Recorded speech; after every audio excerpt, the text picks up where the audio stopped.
할렐루야. 우리 귀하고 복된 주일입니다. 우리 예배의 자리에 나오신 사랑하는 성도님들을 예수님의 이름으로 환영하고 축복합니다. 우리 곁에 계신 분들을 바라보시면서 우리 환한 표정으로 우리 반갑게 두 손 들면서 인사하겠습니다.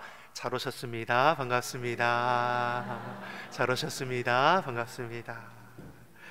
우리가 5월은 가정의 달로 예수님과 함께하는 행복한 우리 가정, 우리 자녀가 되도록 함께 기도했습니다. 이 기도는 5월이 끝났으니까 끝나는 것이 아니라 계속해서 우리의 가정이 주님 안에 견고히 세워질 수 있도록 여러분 기도함으로 주의 말씀 안에서 주의 가정들이 세워갈 수 있기를 간절히 축복합니다. 매주 오후 예배는 우리가 귀한 분을 초청해서 가정 세미나로 은혜를 나누었습니다. 오늘은 그 마지막 순서로 지구촌 가정훈련원장으로 섬기시는 이희범 목사님을 초청해서 지식을 따라 살아가라는 제목으로 오늘 오후에 마지막 가정 세미나가 진행이 됩니다. 여러분 꼭 기억하시고 함께 참여해서 나오지 못하시는 분들은 계신 곳에서 영상으로도 꼭 은혜를 나누시기 바랍니다. 내 힘과 내 능으로 세워가는 것이 아니라 주님이 주시는 지혜로, 주님이 주시는 그 사랑으로 우리가 세워갈 수 있음을 결코 잊지 않기를 소망합니다. 우리가 교회 소식 나눌 때 영상으로 보신 것처럼 어제 그제 1박 2일의 일정으로 젊은 부부 및 가정 캠프를 은혜 가운데 잘 마치고 왔습니다. 우리 교육자들이 준비하면서 얼마나 행복했는지 모르겠어요.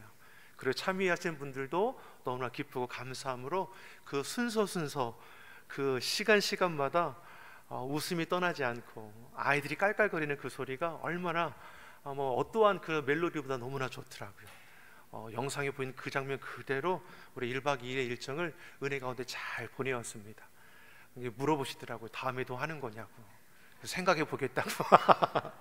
그래서 사랑하는 성도 여러분, 여러분들이 기도해 주시고 또 관심 가져주시고 또 후원해 주심을 통하여 참여하는 가정뿐만 아니라 또 이것을 통해서 우리 다음 세대를 세워가는 또한 밑거름이 되지 않겠습니까?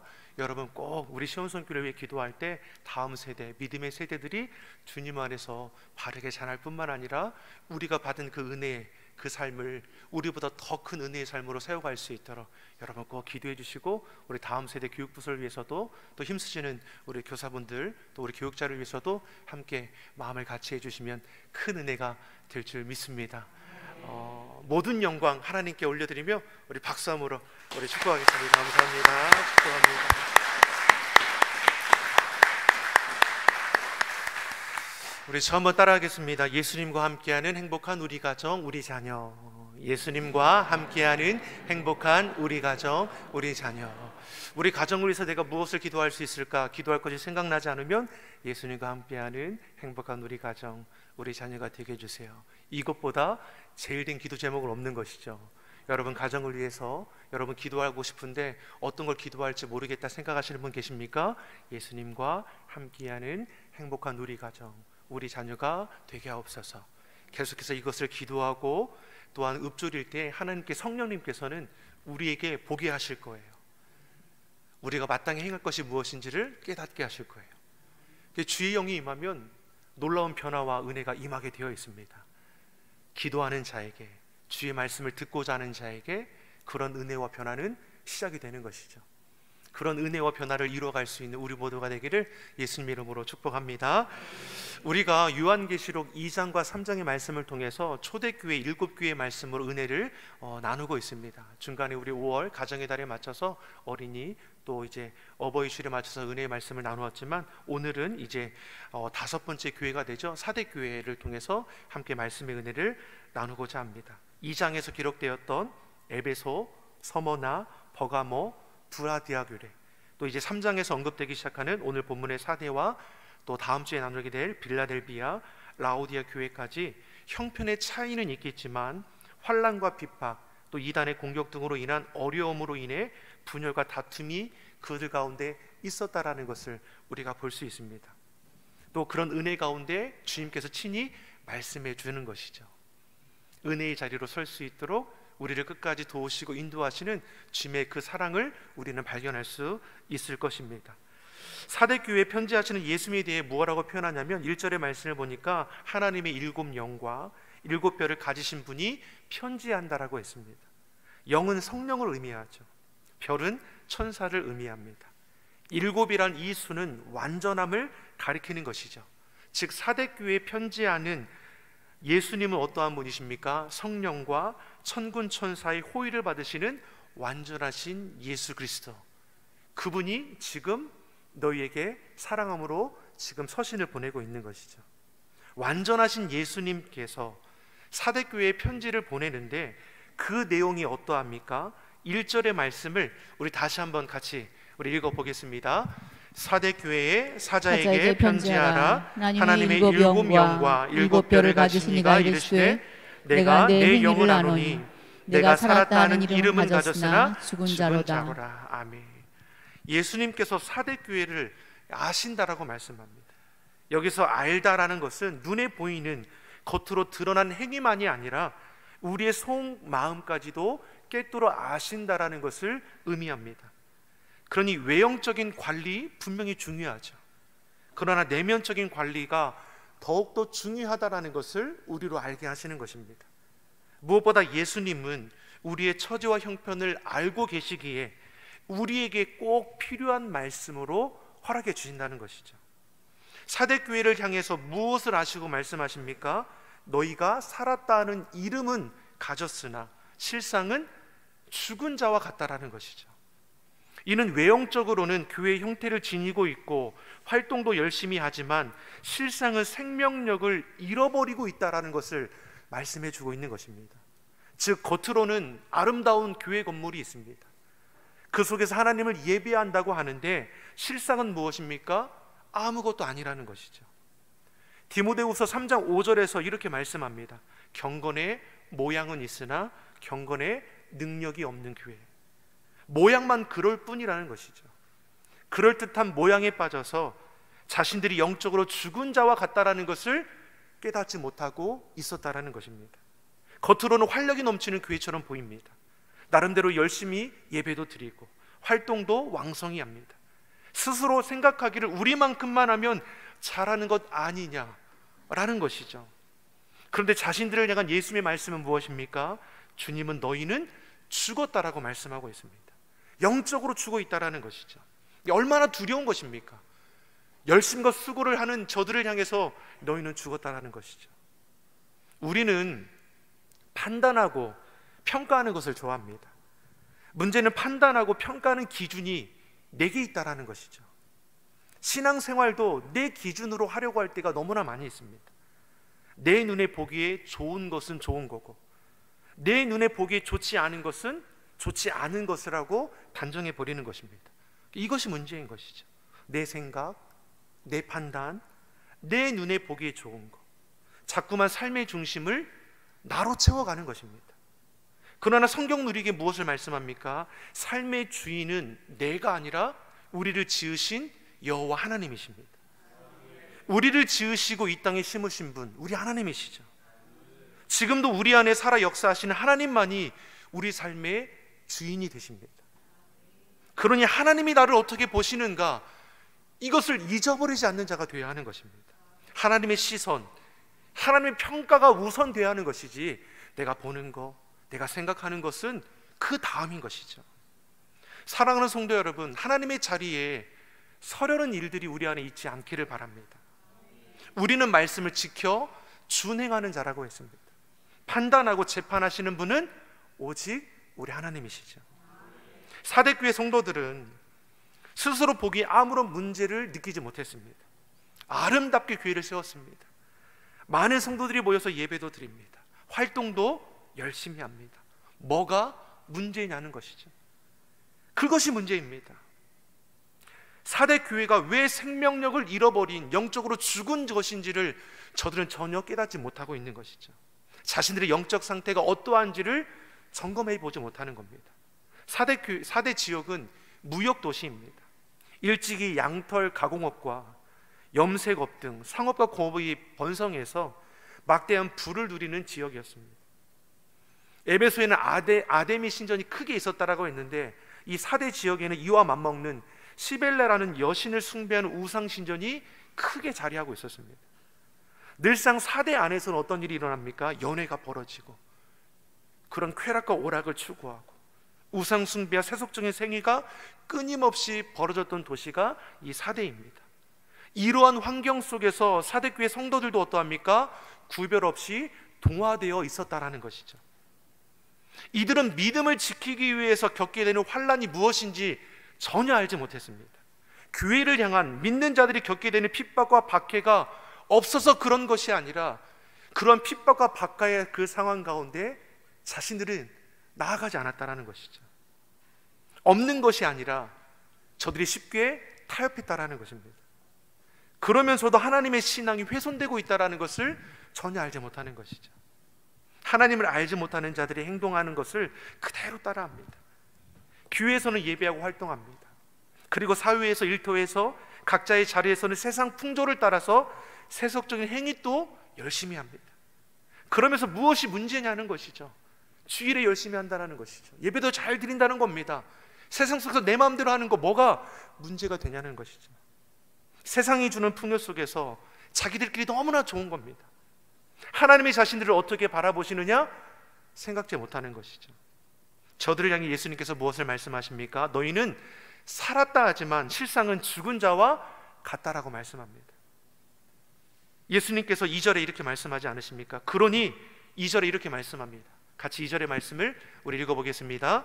너는 일깨어 그 남은 바 죽게 된 것을 굳건하게 하라. 내 하나님 앞에 내 행위에 온전한 것을 찾지 못하였노니. 아멘. 살았다는 이름을 가졌으나 실상은 죽은 자와 같은 저들을 깨우라는 것이죠. 깨어나라는 겁니다. 정신을 차리라는 것이죠. 자신들이 처해 있는 상황의 심각성을 깨닫고 돌이키라고 엄중히 경고하시는 예수님의 말씀입니다. 지피지기면 백전백승, 너무나 잘 아시죠? 적을 알고 나를 알면 반드시 이기는 겁니다. 세상 싸움에서도 승리하기 위해서 자신을 아는 것이 필수적입니다. 하물며 사단 마귀와 영적 싸움을 벌여야 하는 성도가 자신이 처지가 어떠한지 모른다면 그 싸움에서 이길 수 있겠습니까? 그러니 자신의 영적 상태가 어떠한지를 점검해야 하는 것이죠. 왜냐하면 자신의 부족함을 아는 성도는 그 부족함 때문이라도 더욱더 주님을 의지하게 되는 것이고, 그 주님을 의지함 가운데 영적인 문제를 이겨낼 수 있기 때문입니다. 그러니 예수님께서 뭘 말씀합니까? 저들을 일깨우라는 것이죠. 정신을 차려서 자신의 신앙의 모습이 어떠한지를 돌아보라고 말씀하는 것입니다. 누구를 위한 신앙생활입니까? 형식적인 신앙생활을 우리는 벗어야 할 것입니다. 행함이 없는 믿음 무슨 소용이 있겠습니까? 깨어나라고 말씀하죠. 스스로 대단하다고 여기지 마십시오. 우리는 하나님의 은혜 아니면 아무것도 아닌 자들이죠. 그 은혜와 사랑 가운데 우리가 완전할 수 있는 겁니다. 그 은혜와 사랑 가운데 우리가 참된 기쁨과 참된 행복을 맛보며 살아갈 수 있는 것입니다. 하나님의 그 은혜와 사랑 가운데 우리가 세상을 능히 이길 수 있습니다. 하나님의 은혜와 사랑을 아는 주의 성도 되기를 예수님의 이름으로 축원합니다. 사도 바울은 베푸신 하나님의 그 은혜와 사랑 가운데 무엇을 고백했습니까? 내가 나 된 것은 하나님의 은혜로 된 것이라. 저 한번 따라하겠습니다. 내가 나 된 것은 하나님의 은혜로 된 것입니다. 조금 더 힘있게 해보겠습니다. 내가 나 된 것은 하나님의 은혜로 된 것입니다. 아멘이시죠? 이것이 사도 바울의 고백이고 우리의 고백이 되기를 간절히 바랍니다. 하나님의 사랑과 은혜만이 우리의 자랑, 우리의 전부가 되어야 하는 것이죠. 사도 바울은 예수를 만나 변화되기 전에 예수를 부정하고 믿는 자들을 박해하던 자였습니다. 그때를 돌이켜보니 자신을 무엇이라고 표현합니까? 자신은 죄인 중에 괴수였다라는 것이죠. 자신의 영적 상태가 죄 가운데 사는 사단 마귀와 똑같다라고 했습니다.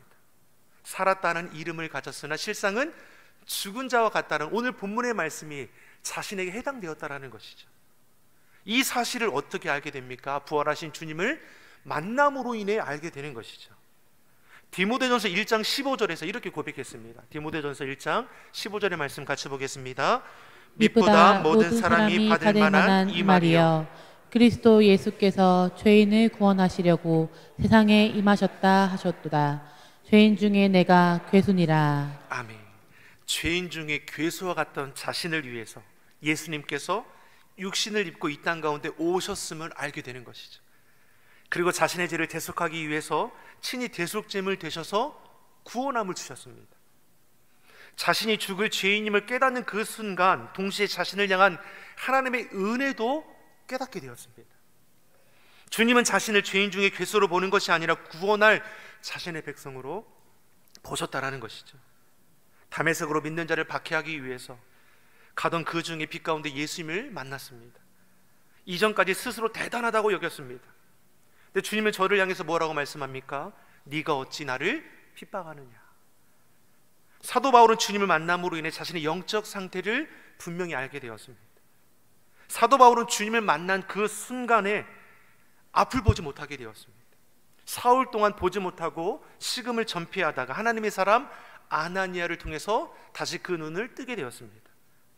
영적으로 닫혀있던 눈이 열리게 되었습니다. 오늘 본문의 말씀처럼 예수님께서 깨우쳐라, 깨어나라 하신 그 말씀 따라 사도 바울이 깨어났죠. 그리고 자신의 삶을 돌이켰습니다. 회개함으로 잃었던 것을 회복하게 되었습니다. 오늘 본문에 우리에게 이렇게 말씀하는 것이죠. 우리 3장 3절의 말씀 우리 같이 한번 읽어보겠습니다.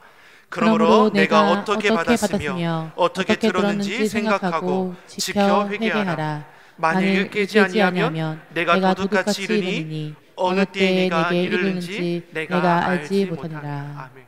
사도 바울은 그런 놀라운 은혜를 경험하고 나서 주의 부르심에 응답하죠. 이방인의 복음을 전할 자로 택한 그릇이라고 불러주지 않으셨습니까? 그 은혜에 감사하죠.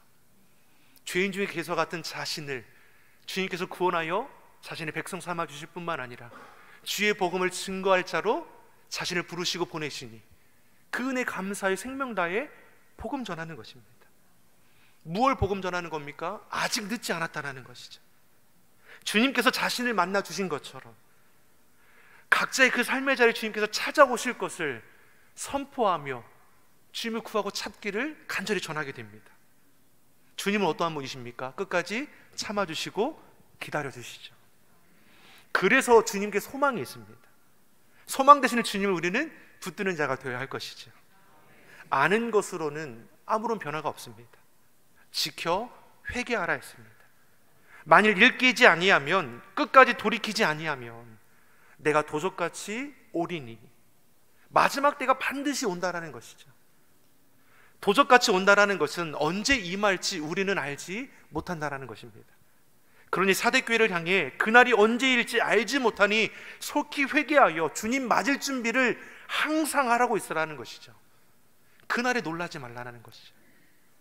우리는 그날에 놀라는 자가 아니라 슬기로운 다섯 처녀와 같이 늘 깨어 자신의 영적인 상태를 점검하고 기름을 준비하여 기쁨으로 맞이하는 자가 되어야 합니다. 사대교회 성도들은 자신들이 잘하고 있다고 생각하지만 실상은 죽은 자라 책망을 들었습니다. 깨우쳐 주시며 아직 늦지 않았으니까 돌이키라는 것이죠. 그러면서 이어주는 말씀이 무엇입니까? 이어서 주시는 말씀이 그럼에도 남은 자가 있다라는 것이죠. 모두가 다 죽어있는 상태는 아니죠. 깨어있는 자, 남아있는 자가 있습니다. 주님 보시기에 착하고 충성된 자들이 저들 안에 있다라는 것이죠. 우리 보면 4절의 말씀을 같이 읽어보겠습니다. 그러나 사대에 그 옷을 더럽히지 아니한 몇 명이 내게 있어 흰 옷을 입고 나와 함께 다니리니 그들은 합당한 자인 영구라. 아멘. 다 죽은 것이 아니라 그 옷이 더럽히지 않은 남은 자가 있습니다. 세상과 타협하지 않고 하나님 신앙을 지켜낸 자들입니다. 근데 그 수가 어떠합니까? 몇 명에 불과하죠. 사대 교인들 가운데 몇 명만이 신앙의 정절을 지켰을 뿐 대다수는 그 옷이 더럽혀졌다는 것입니다. 왜 저들은 옷이 더럽혀졌습니까? 사대는 앞서서 양털 강업, 염색업이 발달한 것이고 시벨라라는 여신을 숭배하는 신전이 크게 자리했다고 했습니다. 상업과 무역이 발달하니까 물질적으로 풍요롭고 부족함이 없었습니다. 그러한 풍요로움을 시벨라라는 이 여신이 돌봐주기 때문이라 여기며 우상 숭배가 성행하던 것입니다. 사대 교인들도 하나님을 예비하고 교회도 열심하지만 이것과는 별개로 세상 풍속을 따라 우상 숭배에도 열심히 했습니다. 이것이 무슨 문제가 되냐는 것이죠. 즉 이들의 신앙은 무엇입니까? 형식적일 뿐입니다. 이러한 모습을 보고 주님은 그 옷을 더럽혔다 말씀하고 계시는 것이죠. 이들은 예배를 볼 뿐입니다. 예배하는 삶이 아니었다라는 것입니다. 외형은 살아있지만 실상은 죽은 자와 같습니다. 그러나 이러한 상황에서도 사대교회가 소망이 있다라는 것이죠. 왜냐하면 소수의 옷을 더럽히지 않은 자들이 남아 있었습니다. 그들은 자신의 삶을 당시에 세속주의에 물들지 않았습니다. 그들의 예배와 삶은 활동 중심도 행사 중심도 아니었습니다. 오직 하나님 중심이었습니다. 자신들의 열심과 수고를 통해 하나님께서 영광되기를 원했습니다. 사랑하는 성도 여러분, 우리는 예배를 보는 자입니까? 예배를 드리는 자입니까? 예배 봄으로 끝나는 자입니까? 그 삶 속에서도 예배자처럼 살아가는 자입니까? 예수님은 자신을 따르는 제자들에게 너희는 세상의 소금이며 세상의 빛이라 했습니다. 소금이 되어라, 빛이 되어라, 이렇게 말씀하지 않았습니다. 너희가 소금이고 빛이라고 했습니다. 예수님은 단정해 주셨습니다. 너희가 소금이가 빛이라. 주님은 우리가 이 시대의 소금이고 빛이 되기를 원하십니다. 우리 스스로 한번 고백해 보겠습니다. 나는 소금이고 빛입니다. 자, 믿음으로 선포하겠습니다. 시작. 나는 소금이고 빛입니다. 우리 옆 사람에게 이렇게 고백하겠습니다. 우리가 소금이고 빛입니다. 우리가 소금이고 빛입니다. 이 말씀 우리에게 적용하면 우리가 너희가 이 시대의 소금과 빛, 남은 자가 되라고 말씀하시죠. 참된 가치를 잃어버리고 죽어가는 세상 속에서 생명을 유지하게 하는 남은 자가 있습니다. 이 나라, 이 민족, 우리 교회, 우리 가정, 우리 산업 무너지고 깨지고 망할 것 같은데 지탱하게 하는 남은 자가 있습니다. 끝까지 믿음을 지키며 영적인 깨어있는 자를 통해서 하나님은 저들을 통해서 하나님의 뜻을 이루어 가는 것이죠. 저와 여러분이 그러한 남은 자가 되기를 예수님의 이름으로 축원합니다. 6절에 뭘 말씀합니까? 귀 있는 자는 들으라고 했습니다. 주의 말씀이 우리 귀에 들리기를 간절히 바랍니다. 믿음은 들음에서 나고 들음은 그리스도의 말씀에서 비롯된다라고 했습니다. 우리의 귀에 말씀이 들릴 뿐만 아니라 우리 삶으로 증거되기를 예수님의 이름으로 소망합니다. 삶으로 하나님을 시인하고 매일매일 믿음으로 하나님을 증거하는 주의 성도들이 되어야 하는 것이죠. 예수님과 함께하는 행복한 우리 가정, 우리 자녀가 되기를 예수님의 이름으로 축원합니다. 기도하겠습니다. 좋으신 아버지 하나님, 사대교회에 들려주시는 음성이 이 시대에 우리에게 주신 음성임을 우리가 알게 하여 주시옵소서. 주의 말씀 앞에 우리의 삶을 날마다 돌아보게 하여 주시고 그 옷이 더럽혀지지 않은 하나님 신앙을 지켜내게 하여 주시옵소서. 그래서 이 시대에 하나님을 영화롭게 하는 빛과 소금이 되는 주의 성도들, 우리 가정, 우리 자녀들이 다 되게 하여 주옵소서. 감사드리며 예수님의 이름으로 기도드립니다. 아멘.